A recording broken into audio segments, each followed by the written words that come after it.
हमारा शरीर नश्वर है, धन में तो कोई स्थायी भाव नहीं है। मृत्यु हर दम हमारे निकट है, इसीलिए हमें तुरंत पुण्य कर्म करने चाहिए। जो दूसरे की पत्नी को अपनी माता मानता है, दूसरों के धन को मिट्टी का ढेला, दूसरों के सुख दुख को अपने सुख दुख, उसी को सही दृष्टि प्राप्त है और वही विद्वान भी है। जिसे दौलत, अनाज और विद्या अर्जित करने में और भोजन करने में शर्म नहीं आती, वो सुखी रहता है। इस धरती पर अन्न, जल और मीठे वचन ये असली रत्न हैं। मूर्खों को लगता है पत्थर के टुकड़े रत्न हैं। जो व्यक्ति बुद्धिमान है वो निम्नलिखित बातें किसी को न बताए।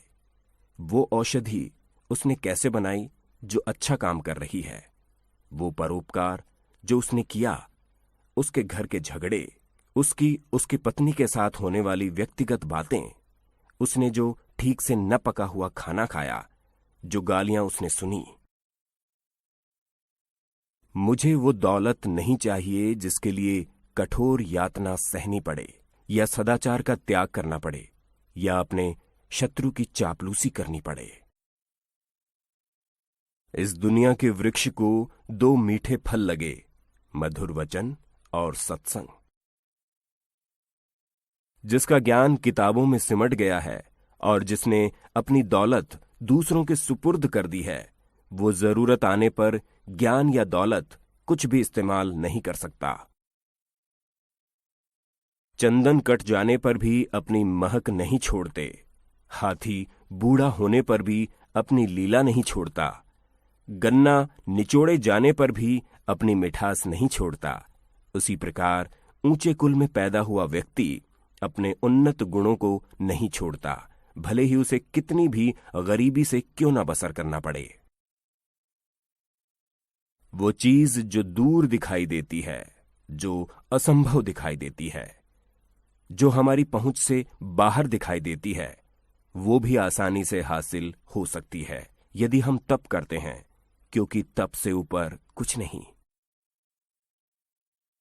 वो इंद्र के राज्य में जाकर क्या सुख भोगेगा, जिसकी पत्नी प्रेम भाव रखने वाली और सदाचारी है, जिसके पास में संपत्ति है, जिसका पुत्र सदाचारी और अच्छे गुण वाला है, जिसको अपने पुत्र द्वारा पौत्र हुए हैं।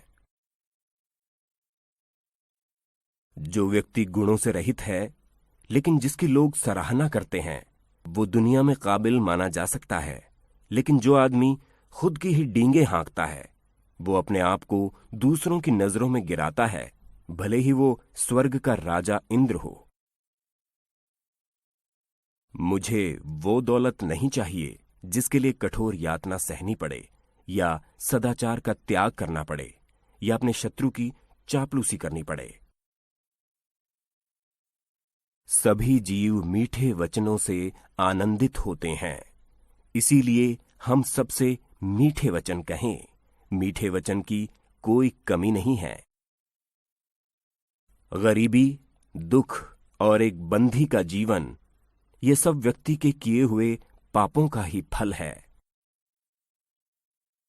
पानी पर तेल, एक कमीने आदमी को बताया हुआ राज, एक लायक व्यक्ति को दिया हुआ दान और एक बुद्धिमान व्यक्ति को पढ़ाया हुआ शास्त्रों का ज्ञान अपने स्वभाव के कारण तेजी से फैलते हैं।